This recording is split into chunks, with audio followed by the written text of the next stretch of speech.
बहुत अच्छी क्वालिटी इसकी मुझे देखने में मिल रही है। ऐसा लग रहा है कि जैसे चीनी का घोल हम जिस प्रकार से बना करके पीते हैं तो उस तरह का टेस्ट उसका मीठा, यानी कि इतना ज़्यादा मीठा ये तरबूज जो है वो खाने के अंदर है।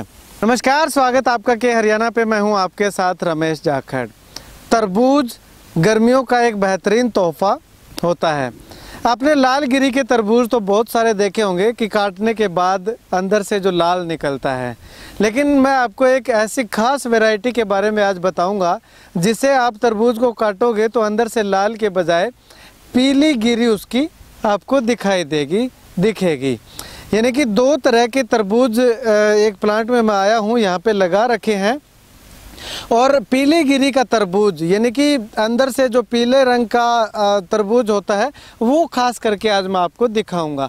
और बातें बाद में करूंगा, कहाँ पे आया हूँ, किससे मिलने के लिए आया हूँ, किसने लगा रखा है, उससे पहले मैं आपको ये तरबूज दिखाना चाहूँगा। ये किसान मेरे साथ है, इनसे अनुरोध करूँगा कि आप ये काट करके दिखाएँ कि क्योंकि तरबूज अक्सर देखे हैं लाल गिरी के हमें दिखाई दिए हैं, लेकिन पीली गिरी का तरबूज खरबूजे की तरह का तरबूज ये देखिएगा। अंदर से आप तस्वीर देखिएगा। एक दूसरा तरबूज और भाई साहब से अनुरोध करूंगा कि आपको ला करके दिखाए एक कि ये पीली गिरी का तरबूज आप देख सकते हैं। और ये टेस्ट भी हम करके देखेंगे कि आखिर कैसा है। ये यहाँ पे दो तरह के इन्होंने तरबूज की जो वेराइटी है वो लगा रखी है। और ये दूसरा तरबूज भी जो है कट चुका है। और ये देखिएगा, इन दोनों तरबूज में आप देखिएगा एक लाल कलर का तरबूज है, अंदर से गिरी जो ये लाल है और ये येलो कलर की है। अब मैं थोड़ा सा इसको चेक करके देखना चाहूँगा कि मीठा है या किस तरह का इसका टेस्ट आता है।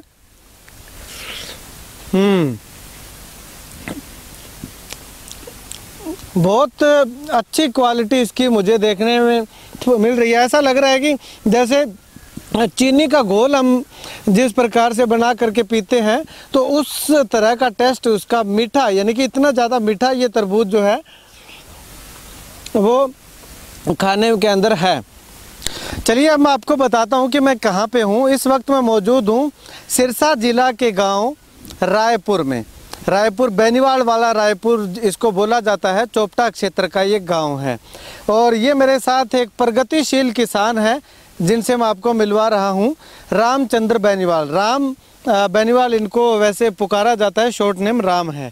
अब इनके खेत का मैं एक आपको दृश्य दिखाना चाहूँगा। ये जो तरबूज आप देख रहे हैं ये लाल और पीले रंग की गिरी वाले जो तरबूज हैं, जो अंदर से काटने के बाद लाल भी आपको मिलेंगे और येलो कलर के, पीले कलर के भी मिलेंगे।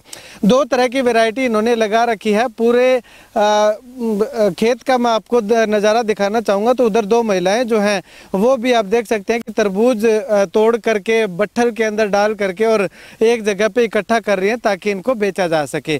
लेबर भी लगातार जो है यहाँ पे काम कर रही है और राम बेनीवाल हमारे साथ लगातार मौजूद हैं। और आप ये खेत का दृश्य देख सकते हैं। लगातार इन्होंने 8 एकड़ के अंदर तरबूज इस बार बोया है और तरबूज लगाया है। तो इस तरबूज की क्या कुछ खासियत है, कितना इन्होंने इसके ऊपर अध्ययन किया, किस प्रकार से ये इस मुकाम तक पहुँचे हैं कि 8 एकड़ में लगातार तरबूज लगाने का इन्होंने फैसला लिया। क्योंकि शुरुआत 1 एकड़ या आधा एकड़ या 2 कनाल 3 कनाल से होती है, लेकिन इन्होंने 8 एकड़ तक पहुँचने में किस तरह का सफ़र तय किया। आपसे भी अनुरोध करूंगा इस वीडियो को देखने के बाद आप एकदम से जो है ज़्यादा धन बटोरने की कोशिश ना कीजिएगा। उससे पहले अगर आप लगाना चाहते हैं तो 1 कनाल या 2 कनाल से एक बार ट्रायल लीजिएगा। इन भाई साहब से आकर के, इनका कॉन्टैक्ट नंबर मैं आपको डिस्क्रिप्शन में दे दूंगा। इनसे कॉल पे सलाह मशवरा करने के बाद ही आप इस तरह का कदम उठाइएगा। क्योंकि अक्सर देखने में मिलता है कि किसान जो है वीडियो देख करके वो इम्प्लीमेंट करने की सोचते हैं, लेकिन ऐसा आप मत कीजिएगा, एक बार इसका अध्ययन कीजिएगा। चलिए, प्रगतिशील किसान राम बेनीवाल मेरे साथ मौजूद हैं। भाई साहब, अगर बात करें तो खेती करते हुए तो आपको शायद काफ़ी समय हो गया, पूर्वज भी जो है वो खेती करते आए हैं, लेकिन इस तरह की खेती आपने कब से शुरू की? ये मैंने 2015 से शुरू की थी जी। जो 2015 में और 2016 के अंदर, 2015 के अंदर मैंने मिर्च लगाई थी एक कनाल के अंदर। एक कनाल से मेरी स्टार्टिंग हुई है जी। और आज 2021 में मैं 8 एकड़ में तरबूज कर रहा हूँ। और स्टार्टिंग ही बहुत ही लो हुई थी जी। एक कनाल में मिर्च मैंने ज़्यादा आमदनी नहीं ली, फिर 1 एकड़ के अंदर लगाया मैंने, आधा एकड़ के अंदर लगाया। तो धीरे धीरे ये चलता रहा जी। और कभी डाउन, कभी मंडी रेट तेज़, तो मेरे को ये 7-8 साल हो गए। आपने तरबूज पहली बार कितनी दूर में लगाए थे? पहली बार मैंने 100 बेल लगाई थी जी। अच्छा, पूरी 100? हाँ, पूरी 100 बेल जी। 100 बीज लेके आया था मैं सिरसा जमींदारा बीज भंडार से। वो बीज ही ऐसे लोकल था जी, मेरे को पता नहीं था भी इतनी ऊंच क्वालिटी के भी बीज आते हैं तरबूज के, क्योंकि सिरसा में नहीं मिल सकता हमारे को बीज। सिरसा में एक भी ऊंच क्वालिटी का बीज आपको नहीं मिलेगा, इतना हाई स्टैंडर्ड का बीज नहीं मिलेगा जो हम लगा रखे हैं। तो मैं 100 बेलों में से लगभग 70-75 बेल कामयाब हुई थी। और वो धीरे धीरे भी देखा मैंने भी तरबूज की आमदनी, देखो अगर खेत में 1 एकड़ में लगाएं, धीरे धीरे फिर दूसरी बार मैंने करनाल में लगा के ट्रायल किया था 2 साल। फिर धीरे धीरे इसका मैंने आगे कारोबार बढ़ाता गया। एक्सपीरियंस आपको होता गया, फिर आप बढ़ाते गए। हाँ। अच्छा, अब आप 8 एकड़ पे पहुंच चुके हैं। हाँ जी, 8 एकड़ पे। तो आने वाले समय में क्या प्लान है? पूरे गांव के एरिया में भी तरबूज लगा दोगे? नहीं कुछ, हाँ जी, अगर इनकम अच्छी हुई तो जैसे इस तरह हो रही है तो जरूर लगाऊंगा। ठीक है। हाँ। तो आपने ये अलग से आपके मन में विचार कैसे आया? किसी को देखा था, कोई वीडियो देखा था, प्रेरणा कहाँ से मिली?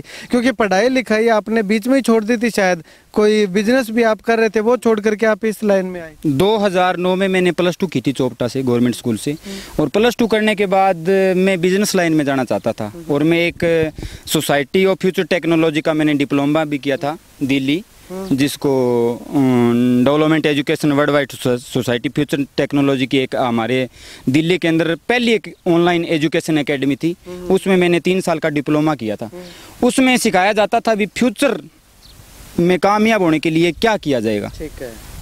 और वो चीज़ मैंने सीखी। जैसे अगर आज ज़माना हमारे पास मोबाइल का है, अगर कोई बंदा रेडियो या घड़ी की या वो दुकान खोले तो नहीं चलेगी उसकी। तो उस बिज़नेस के बारे में मेरे को सिखाया गया था। और ये वो बिज़नेस सोच करके मैंने, रमेश जी, इसको मैंने एज ए कैरियर लिया था भी मैं मेरी खेती को कंपनी समझूं। अच्छा। और ये जो मेरा माल, जितना भी मेरा माल खेत में हो तो मैं डायरेक्ट उपभोक्ता को सेल करूं, ये मेरा सपना था। अच्छा, तो अब ये आप तरबूज जो है ये मंडी में सेल करने के लिए जाते हैं या फिर गांव-गांव जा करके ट्राली में डाल करके बेचते हैं? नहीं जी, मैंने किसी वो थोक में नहीं दिए किसी को, विक्रेता को नहीं, ये डायरेक्ट उपभोक्ता के पास जा रहा है जी। अच्छा। और इसकी खासियत ये है जी, मैंने ये ऑर्गेनिक किया है जी। अच्छा, ऑर्गेनिक? हाँ, ऑर्गेनिक है 100%। इसमें मैंने कोई गोबर की खाद है वो लाइन टू लाइन डाली हुई है जी। इसमें मजदूरी लगा के लाइन टू लाइन गोबर की खाद डाली हुई है।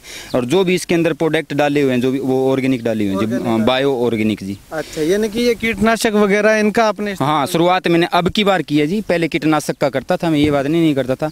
और इसमें ऐसा कोई केमिकल नहीं डाला गया जो मनुष्य के शरीर को डायरेक्टली नुकसान पहुंचाए। इतना खतरनाक केमिकल जो भी बायो में डाला गया, बायो में भी बहुत सारी कंपनियां फ्रॉड बनाती है, ये बात नहीं है। लेकिन बायो के स्टैंडर्ड प्रोडक्ट डाले गए हैं, जैसे मार्गो कंपनी के हो गए और अराइज कंपनी के हो गए, कोरोमंडल के हो गए, ब्रांड जो कंपनी है उनके प्रोडक्ट डाले गए हैं जी। तो अब भाई साहब मुझे आप ये बताइएगा कि 1 एकड़ में अगर कोई किसान लगाए या 1 कनाल के अंदर लगाए, 4 कनाल के अंदर लगाए, तो 1 एकड़ में इसका खर्चा अगर बात करें तो कितना आएगा शुरुआत में, कितनी मेहनत लगेगी और कितनी इनकम हो सकती है, इसका रेट क्या जाता है? बिल्कुल सही सवाल है आपका, क्योंकि खर्चा नहीं पूछते लोग आज के टाइम में। आज के टाइम में लोग इनकम पूछते हैं और उसी इनकम के देख करके लोग 4-5 एकड़ में खेती कर लेते हैं, जैसे मैंने 8 एकड़ में कर रखी है। खर्चे की बात करूँ तो ये ड्रिप जो लाइन देख रहे हो आप, इस ड्रिप लाइन का खर्चा है जी 48,000 रुपये। 48,000 रुपये पर एकड़ का खर्चा है इसका। और सब्सिडी मिले वो अलग बात है जी, सरकार द्वारा मिले ना मिले वो कोई इसका वो सिस्टम नहीं है। मैंने 48,000 रुपये पर एकड़ के 10 एकड़ में लगवाई है मैंने ड्रिप। 4,80,000 इस ड्रिप के 1 एकड़ में। और इसके बाद ये लगानी पड़ती है जी मल्च। अच्छा। जो ये आप कागज पन्नी देख रहे हो, ये मैंने महाराष्ट्र से मंगवाई है जी। ये महाराष्ट्र से, इसका 13,000 रुपये खर्चा आया है इसका 1 एकड़ का। उसके बाद बीज की बात करूँ तो बीज जापान से मंगवाया था और ये 48,000 रुपये किलो आया था जी।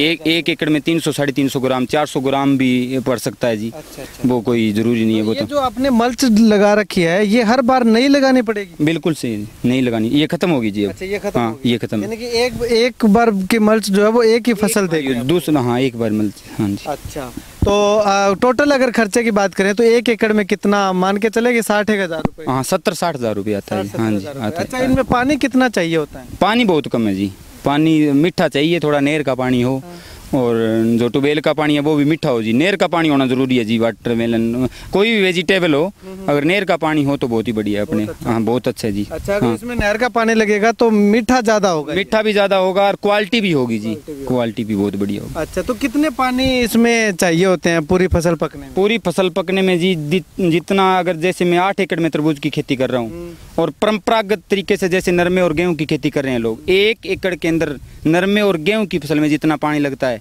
उतना पानी में 8 एकड़ की तरबूज की फसल पक जाएगी जी। अच्छा, हाँ जी। यानी कि फिर तो ज्यादा खपत नहीं है? पानी की खपत नहीं है जी। पानी भी जो इन बीच में जो आपने ये बना रखी है, खाली जो छोटी बना रखी है, इसके अंदर ही पानी जाएगा? इसके अंदर नहीं जाएगा जी, ओनली पाइप से जाएगा। हाँ, ये ड्रिप लगा रखी है, सॉरी आपने, हाँ ये ड्रिप लगा रखी है। ड्रिप के माध्यम से डायरेक्ट पौधे को पानी मिलेगा जी, बूंद टू बूंद सिंचाई परियोजना। अब आपने 60,000 रुपए प्रति एकड़ का खर्च आपने बता दिया। अब अगर बात करें तो 1 एकड़ में इनकम कितनी हो जाती है जी? इनकम की बात करूं तो जी, अब की बार मैं ऑर्गेनिक तरीके से लेके चला हूँ इसको, और ऑर्गेनिक तरीके से आपको पता है भी लड़ना पड़ता है। बराबर की जो फसलें हैं, बराबर के जो किसान हैं वो केमिकल यूज़ कर रहे हैं, और मैंने केमिकल का यूज़ नहीं किया। मेरे को बार बार ऑर्गेनिक स्प्रे भी बायो में स्प्रे करने पड़े, तो मेरे को अब की बार थोड़ा कम इनकम हुई है जी, बहुत कम इनकम हुई है, लेकिन मैं संतुष्ट हूँ इस चीज़ से। नहीं, आप संतुष्ट हैं? आपने पीछे जब केमिकल वाली खेती आपने की तो उसमें कितना आपको 1 एकड़ का केमिकल वाली खेती में बता दीजिए कि 1 एकड़ का कितना? 1 एकड़ में केमिकल की बात करूं तो जी मैंने 2 लाख रुपए बचाए हैं। बैंगन की खेती करता था मैं, वो बैंगन की आप जो सूखी लकड़ी भी देख सकते हो। अच्छा। इस 2 एकड़ में पहले बैंगन थे। हाँ। तो मैंने 3.5 लाख के बैंगन बेचे थे, और उसमें से 1.5 लाख रुपए खर्च आया था मेरा केमिकल। जो की अगर बात करें तो तरबूज की बात करूँ तो जी मेरे कम से कम 1 लाख रुपये बचत निकली जी, 1 एकड़ की। 1 एकड़ की। अच्छा, अब इसमें अगर बात करें जो आपने ऑर्गेनिक किया है तो ऑर्गेनिक में कितनी बचत? आप ऑर्गेनिक की बता रहा हूँ जी, इसमें तरबूज की आपको ऑर्गेनिक की बता रहा हूँ, और केमिकल की 2 लाख रुपए बता दिया आपने। 2 लाख रुपए। हाँ। अच्छा, इसमें 1 लाख रुपए, यानी कि आधो फर्क। आधो फर्क आ गया। ठीक है। तो और कुछ किसान साथियों को, हमारे दर्शकों को क्या कुछ संदेश देना चाहेंगे आपकी इस तरह से कोई प्रगतिशील किसान बनना चाहिए? हाँ जी, बिल्कुल सही है, प्रगतिशील किसान बनना चाहिए। मैं तो यही कहना चाहूँगा जी, जो परंपरागत खेती करते आ रहे हैं उससे हटकर खेती करें, जो युवा किसान खासकर, और जो हमारे वो नहीं समझ पाएंगे, जो हमारे बुजुर्ग जो करते आ रहे हैं 2-2 4-4 कट्टे जो DAP यूरिया डाल रहे हैं, उनके समझ में आने वाली बात नहीं है। हम अगर हमारी धरती माता को हमें बचाना है तो हमें ये ऑर्गेनिक खेती अपनाना, ये तरीका अपनाना पड़ेगा जी। चलिए, शुक्रिया बातचीत के लिए रामचंद्र जी। तो यहाँ पे आपको बता दूं, एक चीज़ मैंने यहाँ पे इस खेत के अंदर आकर के और ख़ास देखी, वो क्या थी कि मैंने काफ़ी सारे खरगोश जो है वो इस खेत के अंदर तरबूज की बेलों के अंदर उछल कूद करते हुए देखे हैं। इसका रीज़न क्या है कि आवारा पशुओं से खेती को बचाने के लिए यहाँ पे इन्होंने ये तारबंदी कर रखी है। हालांकि ये तार दिखाई नहीं देते, लेकिन अगर कोई कुत्ता या कोई पशु इनके अंदर से इनको पार करके आने की कोशिश करता है तो वो आ नहीं पाता। तो इसके कारण जो है ये जो खरगोश के लिए ये सेफ जोन इसको हम कह सकते हैं। और 10-15 खरगोश मैंने इस इतनी दूर के अंदर जब मैं आ रहा था तो देख लिए हैं। यानी कि एक तो जो मित्र पशु हैं, मित्र अगर बात करें कीट हैं, उनको भी यहाँ पे और अपना वंश वृद्धि करने में बढ़ावा मिलता है। दूसरा, खेती भी अच्छे तरीके से ये कर रहे हैं। तीसरा, उच्च क्वालिटी के तरबूज भी आपको यहाँ पे मिल जाते हैं। तो अब ये सीज़न जो है वो बिल्कुल एंड हो चुका है, और ये वीडियो मैं इसलिए बना रहा हूँ कि आने वाले समय में, यानी कि अगले साल अगर कोई किसान खेती करना चाहता है इस तरह से हाई क्वालिटी के तरबूजों की, तो वो इन भाई साहब से संपर्क कर सकता है। नंबर जो है वो इनके डिस्क्रिप्शन में मैं दे रहा हूँ, आप इनसे कॉन्टैक्ट कर सकते हैं। पूरी जानकारी, पूरी डिटेल जो है वो आप इनसे ले सकते हैं फ़ोन के माध्यम से। अगर आप नज़दीक में कहीं पे भी आप खेती कर रहे हैं तो इनको विजिट के लिए भी बुला सकते हैं। तो 2 तरह के तरबूज मैंने आपको दिखाए। कौन सा तरबूज आपको देखने में अच्छा लगा, और क्या आपने कभी पहले पीलीगिरी का तरबूज जो है वो कहीं देखा है?